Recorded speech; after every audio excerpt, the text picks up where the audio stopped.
preventive medicine. So, gear up. So, ito na yon. We have the PPE or the personal protective equipment. So, these are the things listed in the PPE. So, kumbaga, full battle gear. But for us, for most of us, we really don't need so much. This level of protection greatly depends on your exposure.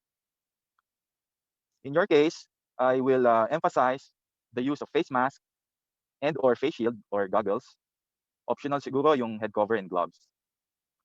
So I really recommend to wear a mask always. So just do it. Find the best that fits you in your setting. So talagang dapat fit, tama ang sukat, hindi nahuhulog, hindi malaki, hindi maliit. And wear it properly. Wear it properly. So not this, not this, definitely not this. No, no, no, and no. Wear mask properly. So ito yung mga mali, common mistakes. So bili na kayo ng mask, 3 for 100. So for an additional layer, we can use a face shield. It should be worn together with the mask. Do not use it alone. It's an additional layer of protection. Then always check for visibility and disinfect it after use or after exposure. You can just use soap and water. So sometimes chemicals might damage the material of your shield. So just use plain soap and water. And now, the very important thing, social distancing. Initially, they told us it should be about a meter or 3 feet, but now they are telling it's 6 feet. So it won't really matter. Just practice a safe distance, comfortable with you. The farther, the better. An island apart. So avoid the 3 C's. Crowded places, confined and closed spaces, and close contact setting. So is everything out of hand already?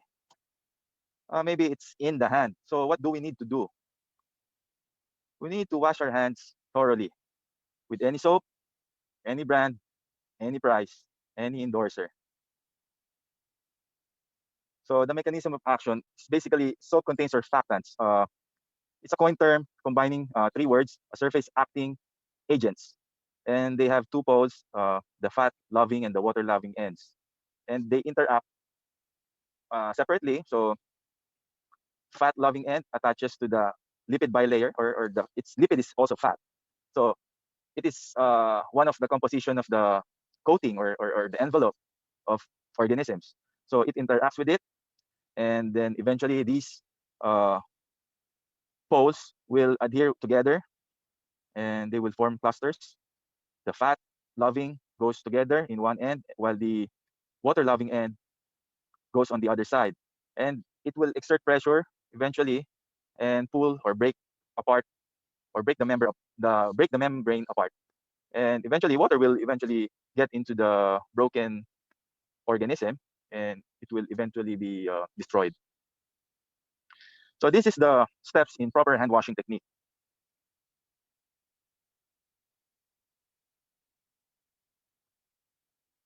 Okay, so you can see a diagram in the WHO website that can be your guide how to do it properly.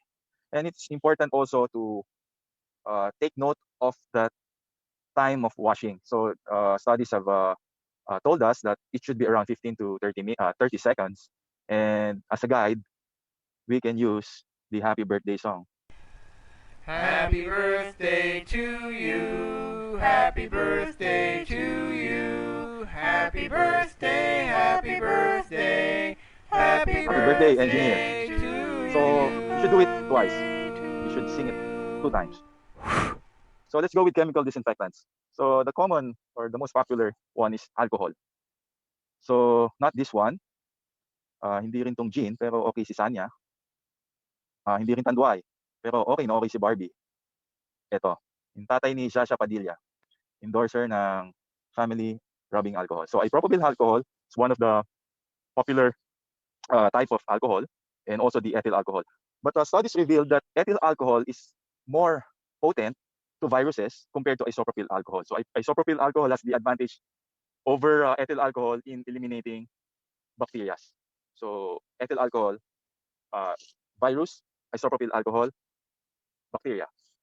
Meron ding pwedeng combination of both. So siguro pwedeng yung i-mix. Pero the important thing, the percent or the concentration of alcohol inside it, it should be around 60 to 80%, not lower, not greater. Uh, you may think that 99 or 95% alcohol is better or superior over the other concentrations, but it's a mistake because it contains less water, more of alcohol, and if that is the mix, it will alcohol will evaporate quickly. And Doc, for denaturing, Doc. yes. Pakiulit nga yun, no? Hindi ko naintindihan lang yung difference ng ethyl at isopropyl. Medyo na ano lang ako. It's Na-miss out lang. basically the same. Pero may studies na sinasabi yung virus ay mas effective na nasisira ng ethyl alcohol over dun sa isopropyl. Pero alcohol in general can manage or attack viruses very well. Wala pang nakikitang study na nagkakaroon sila ng resistance over alcohol. So okay pa rin naman. Okay, thank you. Okay. We'll entertain questions later para tuloy-tuloy yung flow. Sulat nyo lang, then we'll talk about it later. So may study then that tells it's a range of 1.1 ml to 3 ml. You should use that amount and rub it in your hands for 15 to 30 seconds and let it dry for it to be effective. And the other famous disinfectant is the sodium hypochlorite. So brand Clorox, US sikat na Clorox. And do not drink it, do not inject it. So sa atin, Zone Rocks. So you can check the labels and get instructions from it. Basically, the concentration of the sodium hypochlorite in these solutions are around 5 to 6%. So 15 to 45 ml per liter of water. You should mix it with water. So medyo concentrated ito. You need a lower concentration. Then the mix is good for 24 hours up to a few days only. Pero para good yung practice na lang, every day, if you need to disinfect, mix daily para fresh. Then air dry after application. So the second and third, the last two lines is the concentration of a strong and the mild solution. So you can still also use the hydrogen peroxide. It has also an effect with viruses and other germs. But you need around for the 3% volume, you need to let it stay on the surface for at least 8 minutes. And for another solution is the povidone iodine solution. This is also a disinfectant, a good disinfectant. It's being used in hospitals also. You can use it to disinfect. But in my practice, I usually let it stay in the skin, let it dry for at least 5 minutes for it to be effective. So for the others, there's a lot. Actually, cleaning materials for toilet, for kitchen, they have properties or they have contents that can kill viruses and bacteria and other microorganisms. But as a reminder, you should always be careful because they are toxic. You need to read instructions carefully and remember or check the treatment time and the expiry date. Now let's get with the temperature and humidity. It greatly affects the viability of viruses. In this study, I've come across with this picture, a beautiful diagram illustrating different temperatures against different exposure times. So at 56 degrees Celsius, the viruses were no longer viable or apparent after 15 minutes. So, but in colder temperatures, 4 degrees Celsius, they can last up to 14 days. So another factor is humidity. Relative humidity is basically it's the water content in air at a certain time, at a certain period. So ito yung sinasabing mamasa-masa, no? And their combination is perfect since at a high temperature, at high relative humidity, they have a synergistic effect on inactivation of SARS-CoV viability, while lower temperatures and low humidity supports prolonged survival of virus on contaminated surfaces. So synergistic, ibig sabihin, 1 plus 1, hindi yan 2. 1 plus 1, it could be 5. So yun yung synergism. Now, air conditioning. So when using air conditioners, the temperature is around 22 to 25 degrees centigrade or lower, and the humidity or the relative humidity of the room is around 40 to 50%. So ito yung similar doon sa previous studies na nakita natin. And mayroong 2011 study for SARS-CoV. So for SARS-CoV to, no? So hindi yung 2. So yung early 2000 na coronavirus. So they've seen that the dried virus on smooth surfaces retain its viability for over 5 days at temperatures at 22 to 25 degrees Celsius and relative humidity of 40 to 50%. That is the typical air-conditioned environments. However, virus viability was rapidly lost at higher temperatures, higher mainit, and higher relative humidity. Kasi merong feeling na kapag mainit na, tapos mataas pa yung relative humidity, mas parang lalo pang mainit. So dito sa Pilipinas, common yung experience na yun. Now, let's get into ultraviolet radiation. Mainly, it comes from the sun, and the sun is the center of the solar system according to this lady. Siya yun si Shaira, the pro-mill kid. 30 years old na daw siya ngayon and nasa photography siya. And we have the electromagnetic spectrum. So basically, it is a range from short waves to long waves. And the ultraviolet group is located in between X-rays and visible rays or visible light. And they are classified into 3. The UVA, UVB, and UVC. UVA, mainly, ito yung nagda-darken ng color. So, tanning rays. And UVB, ito na yung nasunog na yung balat. Ano tawag dito? Nakaligtaan ko na. So, pag na-overexpose sa araw, no? Nasisira na yung balat. Pero, UVC, this is the dangerous rays kasi ina-attack niya na o sinisira niya na yung integrity ng mga cells. And lucky for us, we have the ozone layer.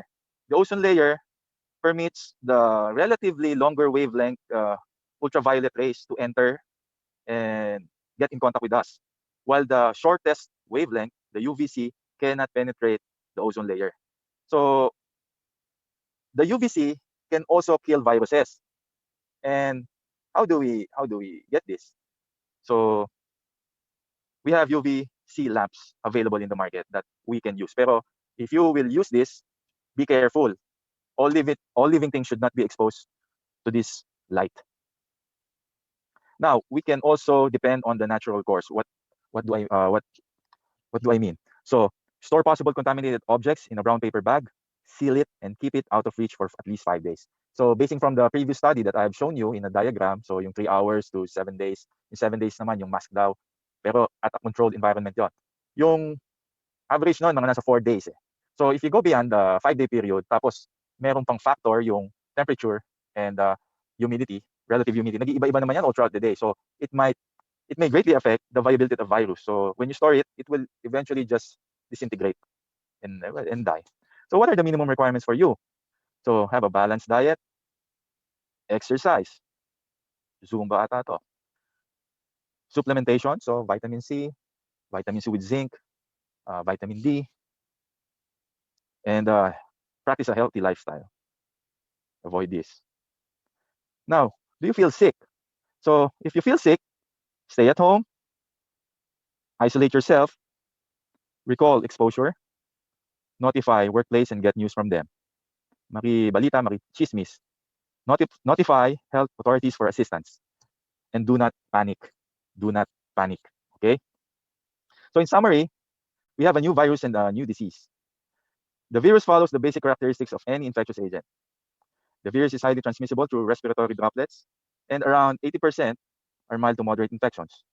There are symptomatics around, which are contagious. And preventive medicine is key to successful elimination of the disease. Kung walang knowledge, walang power, naalala ko si Mamang Ernie Baron, sinabi niya yan. Kaya importante matutunan natin para fear no more. And we will win this war.